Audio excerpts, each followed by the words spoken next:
Today's head-on is Relics of Texas Pirates. It says, a few days ago, in grading the side of the hill in front of the Presbyterian church in this city, there was brought to the surface what appears to be the point of an elephant's tusk about 6 inches in length, and the horn of a rhinoceros about the same length. On the latter were found several etchings, representing a Spanish lady dancing the fandango to the music of a tambourine performed by a Portuguese female, a ship at anchor, a rope entwined anchor, and a female waving a flag on which are 7 stars. Further excavations near the same spot brought up the skull, several ribs, and a portion of the spine of a man, evidently of gigantic mold. The discovery of these relics of bygone ages set speculation afloat as to how they came to be in the place where they were unearthed. After diligent pumping of old settlers and minute research into the history of the dark ages of southwest Texas, we have built up the following as probably the most lucid explanation of the strange find. In January 1685, Salle, the French discoverer, with a fleet of free vessels, leaving on board a colony intended for the mouth of the Mississippi River, driven from his course, landed at Padre Island. Becoming satisfied that they had been driven far west of their destination, they re-embarked and turned the prow of their vessel eastward. Several families destined for the new colony, heartily sick of their sea experience, asked to be left here, were granted permission, and put ashore with provisions and farming implements.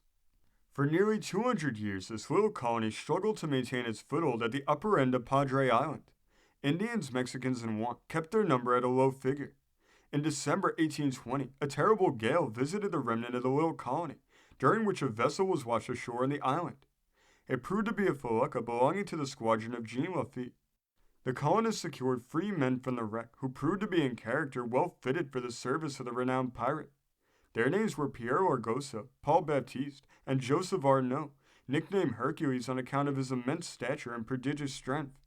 From the timbers of the wrecked felucca, they constructed a small vessel and were, for years after the disappearance of Lafitte, engaged in depredating on the commerce of the Gulf, leading many to believe that Lafitte was still alive and at his old trade.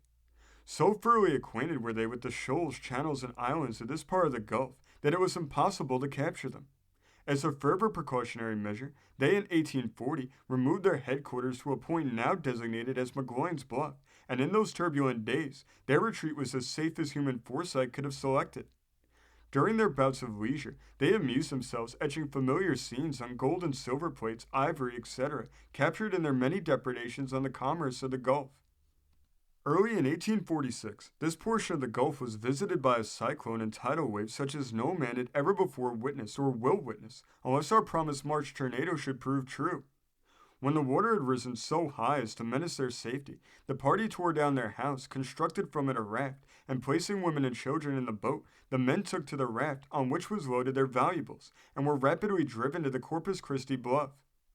The boat upset before reaching the land, and all on board were drowned. The raft struck the hill near the present residence of Mr. Gusset, and so fierce were the waves that in a few moments it was dashed to pieces. 2 men reached the banks in safety.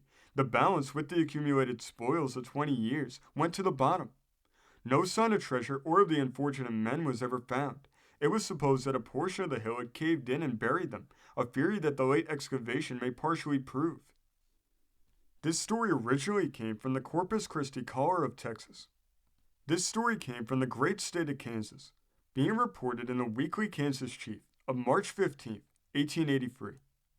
Thank you for joining us today. If you want to continue to uncover all of America's lost and forgotten history, then remember before you leave to hit the subscribe button, hit the notification bell, and remember to like and comment below. And we'll see you next time on Americana Archives.